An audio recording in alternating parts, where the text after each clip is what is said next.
Puji Tuhan, saya ucapkan selamat sore, selamat datang, selamat beribadah di ibadah tengah minggu pada sore hari ini. Segera kita mulaikan acara ibadah kita, saya undang sidang jemaat bangkit berdiri, kaulah segalanya.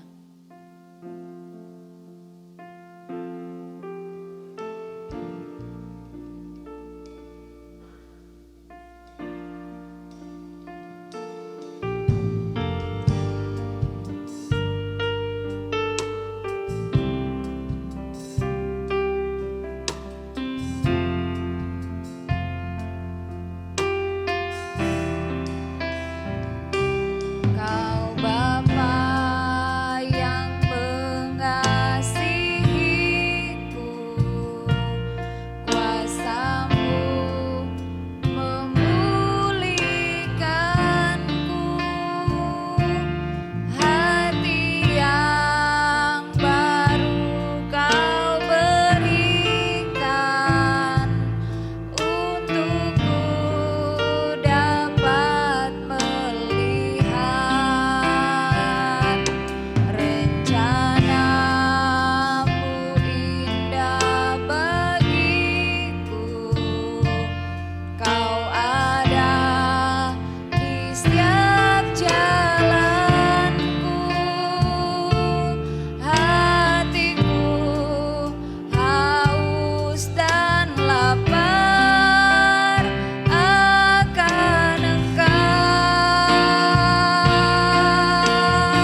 Bapa di dalam surga, Bapa yang kekal, Bapa yang kami panggil dalam nama Tuhan Yesus Kristus.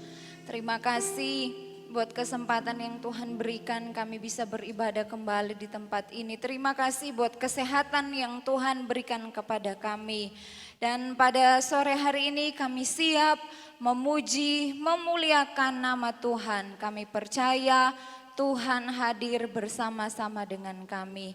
Kami buka acara ibadah pada sore hari ini hanya di dalam nama Tuhan Yesus Kristus. Haleluya, amin. Puji Tuhan, jemaat dipersilakan duduk kembali. Kita akan memuji dan memuliakan nama Tuhan, besar dan perkasa Allah kita.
Silakan duduk. Kita masih terus memuji dan memuliakan nama Tuhan. Kita dipilih.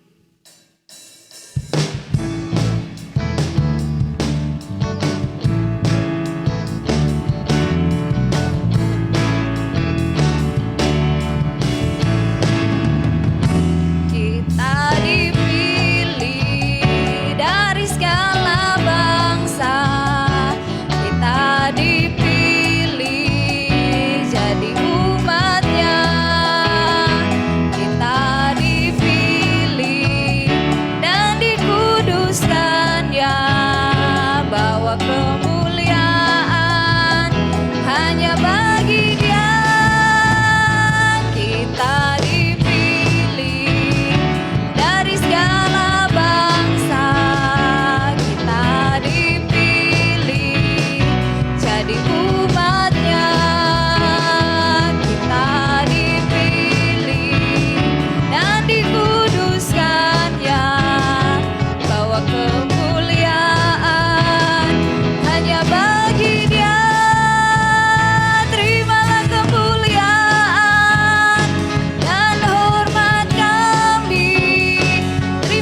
dipersilakan, jemaat dipersilakan duduk. Selanjutnya kita akan mendengarkan persembahan pujian dari kaum wanita, dipersilakan.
Puji Tuhan, Tuhan Yesus memberkati persembahan pujian dari kaum wanita. Saya undang sidang jemaat bangkit berdiri. Kita mau angkat pujian bersamamu Bapa.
Bersamamu Bapa, kami lewati semuanya. Bersamamu Bapa, ku lewati semua perkenananmu yang teguhkan hatiku.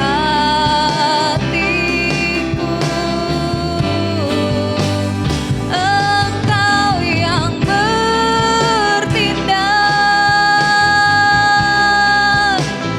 memberi pertolongan. Anugerahmu besar melimpah lagi. Dengan iman mari katakan bersamamu Bapa, haleluya. Bersamamu Bapa, haleluya, haleluya. Ku lewati semua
dengan kasih Kristus, Ibu Tatit berdoa, saya serahkan kepada hamba Tuhan yang melayani.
Puji Tuhan, silakan duduk kembali. Bapak Ibu Saudara yang terkasih dalam Tuhan, kita bersyukur sore hari ini kita boleh diberi kesempatan kembali untuk memuji, memuliakan nama Tuhan. Dan kita mau kembali bersama-sama belajar kebenaran firman Allah. Terima kasih buat Bapak Gembala yang sudah mempercayakan kami untuk menyampaikan firman Allah malam hari ini. Kita akan belajar bersama-sama, kita akan buka dalam suratan 2 Korintus 4. 2 Korintus 4 ayat 16 sampai 18. Kita akan belajar tentang aku tidak tawar hati. 2 Korintus 4 ayat 16 sampai 18. Saya beri tema aku tidak tawar hati. Saya akan bacakan bagi Bapak Ibu Saudara 2 Korintus 4 ayat 16 sampai 18. Sebab itu kami tidak tawar hati, tetapi meskipun manusia lahiriah kami semakin merosot, namun manusia batiniah kami dibaharui dari hari ke hari. Sebab penderitaan ringan yang sekarang ini mengerjakan bagi kami kemuliaan kekal, yang melebihi segala-galanya, jauh lebih besar daripada penderitaan kami. Sebab kami tidak memperhatikan yang kelihatan, melainkan yang tak kelihatan.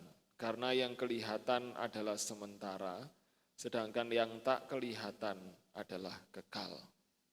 Ini adalah firman Allah, pesan Rasul Paulus kepada jemaat yang ada di Korintus. Dan malam hari ini kita akan belajar. Di sini perikopnya, jangan tawar hati, juga waktu menghadapi maut. Malam hari ini kita akan belajar, aku tidak tawar hati. Apa sih tawar hati itu? Tawar hati adalah perasaan kecewa atau perasaan putus asa. Ya, kalau zaman sekarang yang ngetrennya tawar hati itu ya galau. Ya. Galau, ada perasaan kecewa, ada perasaan putus asa, ada perasaan galau tadi ya, tidak enak dalam kehidupan kita, tidak enak dalam pikiran kita. Karena beberapa penyebab perasaan tawar hati itu muncul dalam hidup kita adalah bisa melalui pikiran kita. Rasa takut yang menghimpit kita, khawatir, bisa lewat keadaan di sekitar kita yang kita hadapi, keadaan di sekeliling kita yang kita hidupi, yang kita alami sehari-hari. Baik mungkin keadaan di sekolah, keadaan di tempat kerja, keadaan di lokasi usaha kita, keadaan di sekeliling kita, yang bisa membuat kita tawar hati. Atau bisa juga karena keinginan kita yang tidak tercapai. Kita memiliki kerinduan, keinginan, pergumulan, tetapi sampai saat ini tidak tercapai. Kita rasa capek. Kita bahkan rasa kecewa. Kenapa keinginanku, pergumulanku, doa-doaku tidak tercapai, belum tercapai sampai saat ini. Sehingga kita rasa capek, kita rasa kecewa, kita rasa putus asa.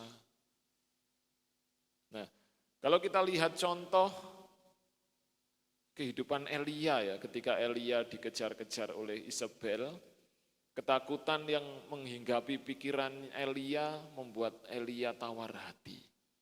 Padahal sebelumnya Elia mengalahkan banyak sekali nabi-nabi Baal, ratusan nabi Baal dikalahkan dengan seorang diri. Tetapi ketika dia diancam oleh seorang perempuan bernama Isabel, pikirannya dilingkupi ketakutan, kekhawatiran. Jangan-jangan apa yang dikatakan Isabel untuk membunuhku akan benar-benar terjadi. Sehingga Elia pada waktu itu, Elisa apa Elia ya? Lupa saya. Sehingga pada waktu itu dia alami ketakutan. Elia ya. Dia alami ketakutan. Sampai dia akhirnya minta mati kepada Tuhan. Dia alami putus asa dalam kehidupannya. Karena dari pikirannya muncul ketakutan. Sehingga Elia merasa putus asa, merasa tawar hati. Keadaan di sekeliling yang menghimpit kita. Kita ingat cerita tentang Elimelek dan Naomi ya. Keluarga ini ketika ada di Bethlehem Yehuda, mereka dihimpit dengan kondisi dan keadaan saat itu alami kelaparan di Yerusalem. Dengan keadaan yang ada membuat mereka kecewa dengan keadaan mereka. Kalau aku terus bertahan di sini, bisa-bisa aku enggak makan. Ya, karena keadaan di sekitarnya, keadaan di negaranya, keadaan di wilayahnya yang menghimpit mereka, sehingga itu menimbulkan tawar hati dalam keluarga Elimelek dan Naomi pada waktu itu. Sehingga mereka alami putus asa. Dan tawar hati itu firman Allah katakan dalam Amsal 24 ayat yang ke-10 ya. Kalau kamu tawar hati dalam menghadapi kesesakan, maka kecillah kekuatanmu. Dan ini dialami oleh keluarga Elimelek dan Naomi pada waktu itu. Ketika keadaan menghimpit, kesesakan menghimpit dia, menghimpit keluarganya, ya kekuatan mereka lemah. Mereka tawar hati, mereka takut, sehingga lemah kekuatannya. Tidak lagi berharap kepada Tuhan.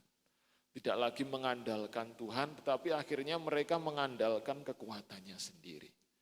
Mereka memutuskan untuk pergi ke Moab, meninggalkan Bethlehem Yehuda, meninggalkan Yerusalem.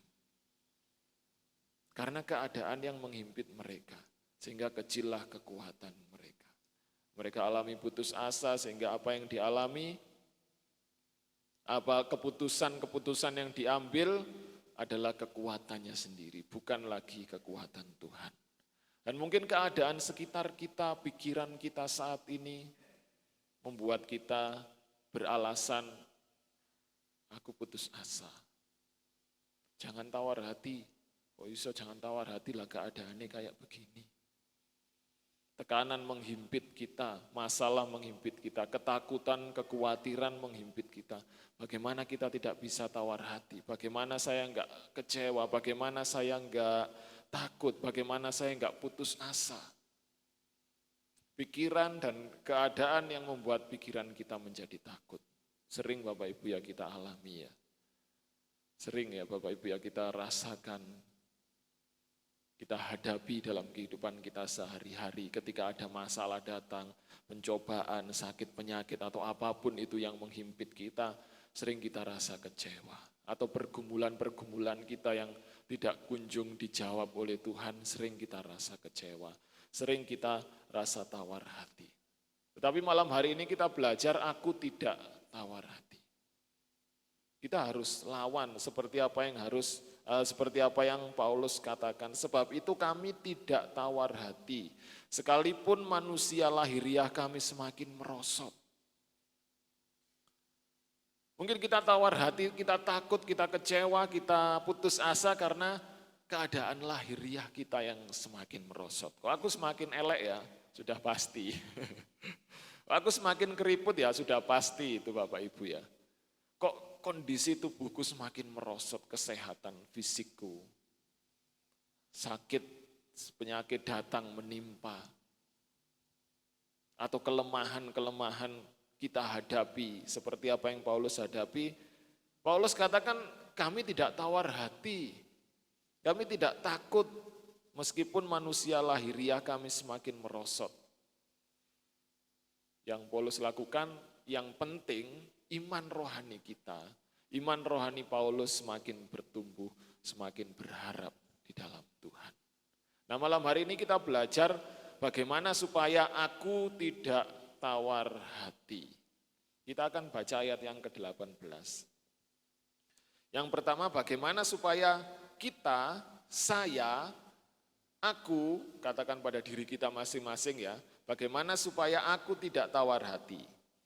Yang pertama adalah kita harus belajar berpikir sesuai dengan firman Tuhan, berpikir secara alkitabiah. Ayat yang ke-18, sebab kami tidak memperhatikan yang kelihatan, melainkan yang tak kelihatan. Karena yang kelihatan adalah sementara, sedangkan yang tak kelihatan adalah kekal. Yang pertama supaya aku tidak tawar hati adalah kita mau belajar berpikir secara alkitabiah. Artinya apa? Kita tidak hanya memikirkan hal-hal yang ada di dunia ini saja. Ya kita memang hidup di dunia ini. Kita akan hadapi tantangan, kita akan hadapi masalah, kita akan hadapi kesulitan. Karena kita masih ada di dunia ini. Mau tidak mau kita harus hadapi. Firman Allah katakan juga semua orang di dunia ini, semua saudaramu di dunia ini menghadapi hal yang sama. Apa itu tantangan, penderitaan, sakit, penyakit. Kita di sini alami sakit penyakit. Saudara kita yang di ujung Brasil sana alami sakit penyakit juga. Yang di Amerika Serikat alami sakit penyakit juga. Yang di Cina alami sakit penyakit. Semua, seluruh umat di dunia. Ya karena kita masih hidup di dunia. Semua alami hal yang sama. Penderitaan, tekanan, tantangan. Nah kita mau belajar bahwa hidup kita bukan hanya perkara-perkara di dunia saja. Ketika kita hadapi tantangan, beban berat, ingatlah, ya aku memang hidup di dunia, aku harus hadapi ini. Tetapi kita mau belajar juga memikirkan perkara-perkara yang di atas, yaitu keselamatan jiwa kita. Itulah sebabnya Paulus tadi katakan, enggak apa-apa lah manusia lahiriah aku merosot. Tetapi jangan sampai manusia rohaniku ikut merosot. Karena Paulus tahu, Paulus berpikir secara alkitabiah tidak hanya memikirkan perkara-perkara di dunia. Paulus alami kok kekurangan, Paulus alami kok tantangan, alami juga dia beban berat. Ya, Paulus alami itu. Tetapi Paulus berpikir secara alkitabiah. Di sini dikatakan, kami tidak memperhatikan yang kelihatan, melainkan yang tak kelihatan. Karena yang kelihatan adalah sementara. Jadi apa yang kita lihat, apa yang kita hadapi, apa yang kita alami di bumi ini, dalam keadaan kita saat ini itu adalah sementara. Ya, kita akan lihat dalam Roma 5 ya. Perkara-perkara yang di atas. Ayat berapa ya? Tidak memikirkan. Kolose 3, mohon maaf. Kolose 3 ayat 1 dan 2. Kolose pasal 3 ayat 1 dan 2. Karena itu kalau kamu dibangkitkan bersama dengan Kristus, carilah perkara yang di atas, di mana Kristus ada, duduk di sebelah kanan Allah. Pikirkanlah perkara yang di atas, bukan yang di bumi. Nah, kita mau belajar tidak hanya memikirkan perkara-perkara lahiriah, tetapi perkara-perkara yang di atas di mana Kristus ada, itu pun patut kita pikirkan, patut kita perjuangkan. Dulak tambah mumet, wis mikir di dunia, saiki kongkon mikir perkara di atas. Nah, karena kita memikirkan perkara di atas, di situ ada kekuatan baru di dalam Tuhan. Untuk kita bisa menghadapi hal-hal yang ada di dunia ini. Paulus katakan segala perkara dapat kutanggung. Siapa yang memberi kekuatan? Di dalam Dia. Di dalam Dia, di dalam siapa? Di dalam Yesus. Yesus ada di mana? Yesus ada di atas, duduk di sebelah kanan Allah. Kolose katakan. Pikirkan itu. Sehingga dari situ kita beroleh kekuatan untuk kita mampu, untuk kita sanggup menghadapi segala perkara di dunia ini. Supaya aku tidak tawar hati. Ya. Hal ini bisa mendatangkan iman kita ya, kalau kita berpikiran tidak hanya memikirkan perkara di bawah saja. Ketika kita berpikir tentang keselamatan kita, tentang pengharapan kita, kembali kepada 2 Korintus tadi ya, ayat 18. Karena yang kelihatan adalah sementara, sedangkan yang tak kelihatan adalah kekal. Dan yang tak kelihatan ini adalah iman. Ya, Ibrani katakan iman adalah bukti dari segala sesuatu yang kita harapkan. Dan bukti itu belum kita lihat. Nah, itu iman. Jadi kalau kita berpikir secara alkitabiah, memikirkan keselamatan kita, perkara-perkara di surga yang kita pikirkan, yang kita kejar, itu bisa mendatangkan iman. Dan iman itu bisa memberikan kepada kita pengharapan. Di dalam pengharapan itulah ada kekuatan. Ketika kita berpikir tentang Kristus, firman-firmannya memberikan janji kepada kita. Firman-firmannya memberikan kekuatan, memberikan petunjuk kepada kita bahwa Allah tidak akan membiarkan kita, Allah tidak akan meninggalkan kita. Rancangannya adalah rancangan yang terbaik, masa depan yang penuh dengan harapan. Itu memberikan pengharapan kepada kita. Oh iya, firman Allah seperti ini. Oh iya. Nah, kita akan ingat firman-firman Allah yang akan memberikan pengharapan, kekuatan, dan kita yakini, kita imani bahwa itu tidak akan mengecewakan kita. Sehingga aku tidak tawar hati. Karena Kristus yang ada bersama-sama dengan aku. Kita lihat Roma 5. Roma 5 ayat 1 dan 2.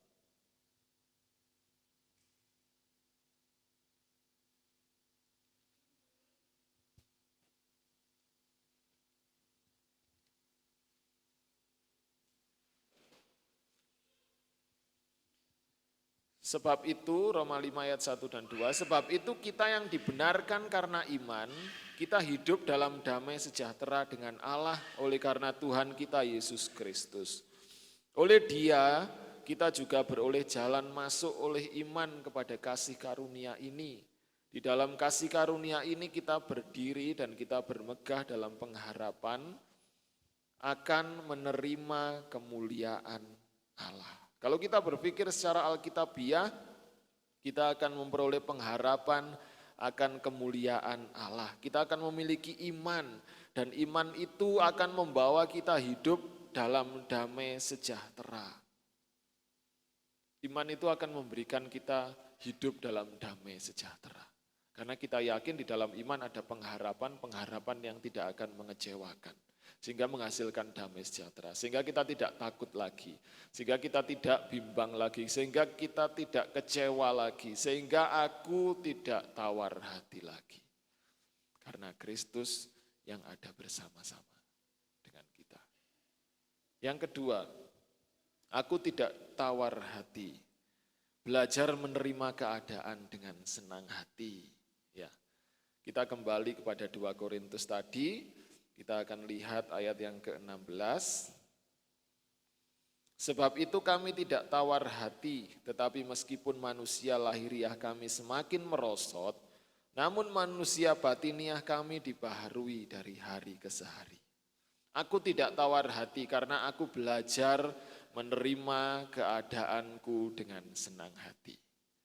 Artinya kita selalu bersyukur dengan apa yang kita hadapi, apa yang ada dalam kehidupan kita, dengan apa yang kita alami saat ini, kita mau belajar menerima keadaan kita. Seperti Paulus tadi, ya aku terima, Paulus katakan aku terima keadaanku yang semakin merosot. Aku terima dengan ucapan syukur. Tapi jangan sampai rohaniku merosot juga. Paulus terima keadaannya, semakin hari semakin merosot. Karena usia mungkin ya, karena keadaan kita, karena keadaannya Paulus yang juga ada sakit di dalam tubuhnya. Ya, Paulus akui itu dan Paulus terima itu dengan ucapan syukur. Menerima keadaan dengan senang hati. Paulus bersyukur dengan keadaannya. Kita pun bersyukur dengan keadaan kita. Sehingga dengan keadaan yang ada, kita enggak lagi kecewa dengan keadaan kita. Seperti keluarga Elimelek dan Naomi tadi ya. Kita enggak sampai putus asa dengan keadaan itu. Kita enggak sampai mengandalkan kekuatan kita sendiri. Kita enggak sampai meninggalkan Tuhan karena keadaan yang ada. Karena Elimelek dan Naomi tidak mau terima keadaan. Kelaparan yang menimpa Bethlehem Yehuda, Elimelek dan Naomi enggak terima. Ya apa anak-anakku nanti gak iso makan lek terus di sini. Kita harus cari tempat yang ada makanannya. Keluar mereka meninggalkan Bethlehem Yehuda. Keadaan yang menghimpit kita jangan sampai membawa kita keluar dari Kristus. Kita terima. Ya kalau keadaannya seperti ini bersyukur. Kita kembali ke poin 1 tadi. Berharap kepada Tuhan.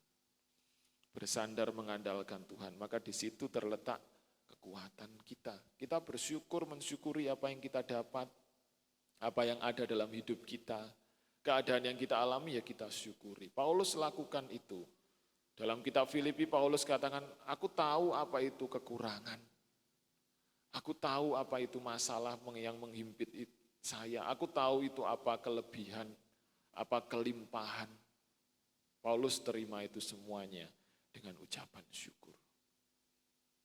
Aku tidak tawar hati karena aku menerima keadaan yang ada dalam hidupku dengan penuh ucapan syukur. Yang ketiga, aku tidak tawar hati karena hadiah kekal menantiku. Ayat yang ke-17.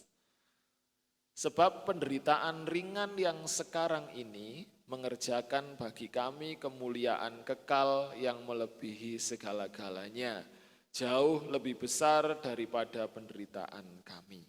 Jadi Paulus tidak tawar hati karena Paulus yakin bahwa ada dan tersedia hadiah kekal. Ya Paulus katakan sebab penderitaan ringan. Ya, dia katakan ini penderitaan ringan yang saya alami. Sekalipun itu berat dia tetap anggap ringan ya. Sebab itu mengerjakan bagi kami kemuliaan yang kekal, yang melebihi segala-galanya. Jadi aku tidak tawar hati karena tersedia kemuliaan kekal di dalam Kristus. Ketika kita hadapi penderitaan, menghadapi tantangan, hadapi cobaan, katakan seperti Paulus, ini pencobaan yang ringan, ini pencobaan yang memang harus aku hadapi. Dan Tuhan katakan, Tuhan memberikan pencobaan tidak akan melebihi kekuatanmu. Tuhan mengizinkan itu datang masalah, beban berat, tantangan, tidak akan melebihi kekuatan kita. Jadi aku hadapi Tuhan tantangan ini. Karena aku yakin ketika aku mengerjakan ini tersedia kemuliaan kekal. Ketika aku tetap ada di dalam Tuhan, aku tetap ada di dalam-Mu, Paulus katakan Sebab penderitaan ringan yang sekarang ini mengerjakan kemuliaan kekal yang melebihi segala-galanya. Penderitaan yang Rasul Paulus alami ketika memberitakan Injil banyak sekali tantangannya. Dan itu Paulus yakini bahwa apa yang dia kerjakan itu menghasilkan kemuliaan yang kekal.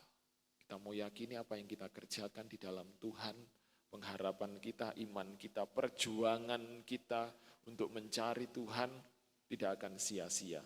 Karena itu akan mengerjakan kemuliaan kekal yang melebihi segala-galanya. 3 hal ini kita mau belajar bersama-sama Bapak Ibu Saudara. Aku tidak tawar hati sebab aku berpikir secara alkitabiah. Tidak hanya memikirkan perkara-perkara di dunia, tetapi memikirkan perkara keselamatan di dalam Kristus.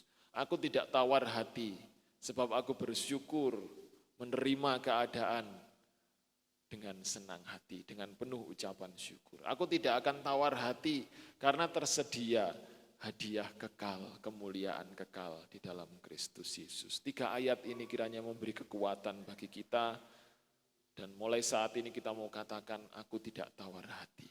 Aku tidak tawar hati. Kita lihat Amsal 24 ayat yang ke-10. Ayat yang terakhir, sudah saya singgung tadi, kalau kita tawar hati apa yang akan terjadi?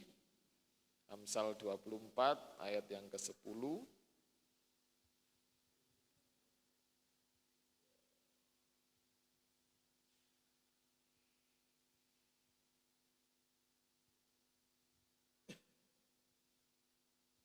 Amsal 24 ayat yang ke-10. Jika engkau tawar hati pada masa kesesakan, kecillah kekuatanmu. Jadi tawar hati itu membuat kekuatan kita kecil, membuat kita lemah, membuat kita akan kalah. Maka malam hari ini katakan, aku tidak tawar hati, sehingga kekuatan kita besar. Aku tidak tawar hati, maka besarlah kekuatanku. Puji Tuhan, Tuhan Yesus memberkati renungan malam hari ini, menguatkan iman kita, supaya kita terus berharap hanya kepada Tuhan. Dalam keadaan apapun, jangan pernah tawar hati, karena akan mengecilkan kekuatan kita. Tapi kita mau belajar 3 ayat tadi, kita mau berpikir secara alkitabiah, kita mau belajar bersyukur menerima keadaan kita, dan kita yakini kita beroleh kehidupan yang kekal. Mari Bapak Ibu bangkit berdiri. Kita pujikan pujian ini ya sebelum firman tadi, bahwa Dia Yesus yang ada bersama-sama dengan kita di setiap musim hidup kita. Karena dengan Allah, karena dengan Yesus kita akan dimampukan untuk melewati semuanya.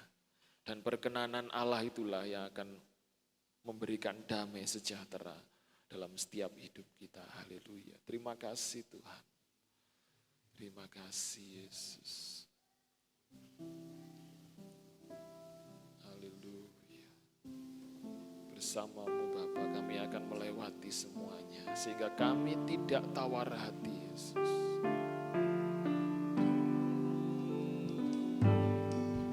Engkau ada bersamaku di setiap musim hidupku.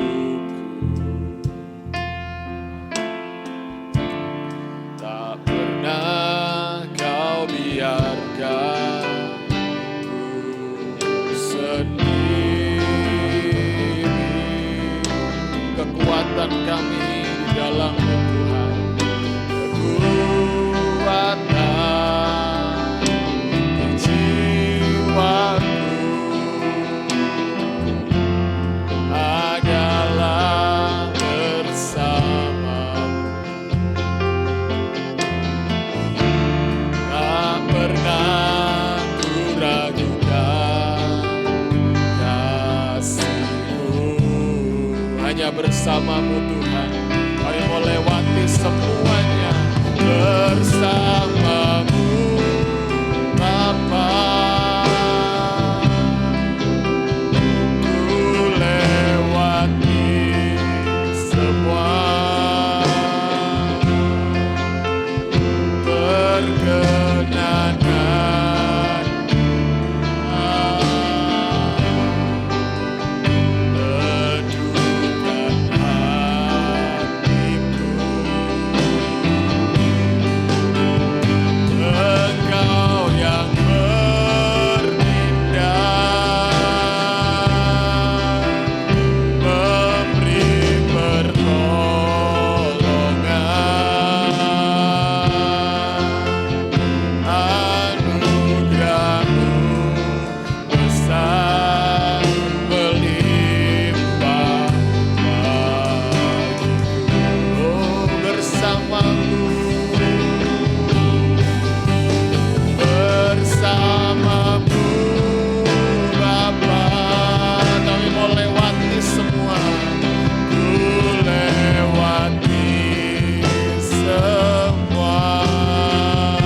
bersama-sama kami Tuhan.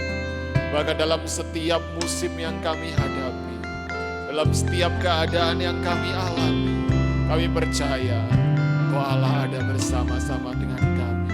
Dan bersamamu kami mau lewati semuanya Tuhan. Sehingga kami tidak tawar hati. Haleluya. Pujikan sekali lagi, Engkau ada bersamaku. Kami serahkan kepada Bapak Gembala. Haleluya. Engkau ada bersamaku. Amin. Di setiap musim hidupku. Tak pernah kau biarkan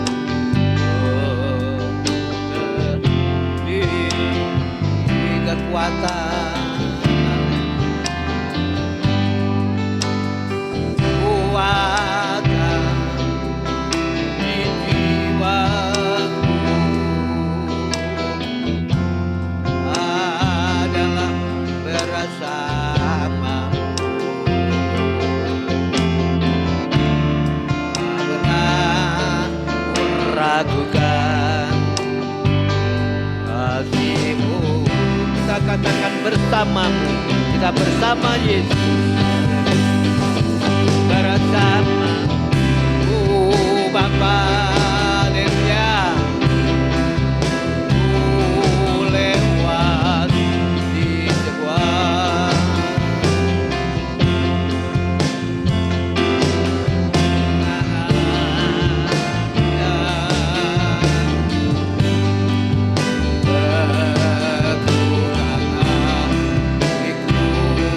Yesus yang bertindak, haleluya. Engkau yang bertindak, memberi pertolongan. Kita katakan anugerah-Mu, anugerah-Mu besar melimpah, anugerah-Mu besar.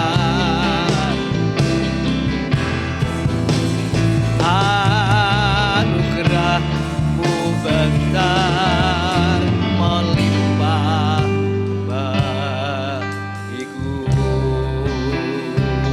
Haleluya. Haleluya. Kita masuk dalam doa bersama-sama dengan kasih Kristus. Ibu Ruth Ida angkat dalam doa. Terima kasih. Haleluya.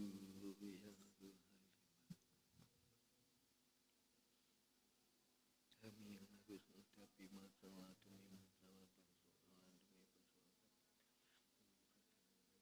demi persoalan,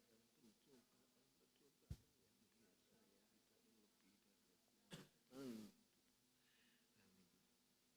tidak tawar, kami tetap kuat. Syukur batinnya kami mau dibaharui dari hari ke sehari. Terima kasih, Yesuslah andalan. Haleluya. Syukur. Terima kasih. Haleluya. Amin. Dipersilakan duduk. Tuhan Yesus memberkati. Nanti tetap latihan pujian kaum wanita yang ada. Jangan lupa besok tetap itu ibadah kaum wanita Jumat pertama ya. Sabtu kaum muda, Minggu anak sekolah, Minggu pagi, siang ibadah raya, perjamuan kudus ya. Kita bawa dalam doa terus. Kita pakai atas putih, bawah hitam. Tuhan Yesus memberkati. Bangkit berdiri bersama-sama. Rapnya kita angkat kali lagi ya pujian ini. Kita akhiri ibadah pada pesan ini. Bapa, lewat di sebuah perkenanan mulia.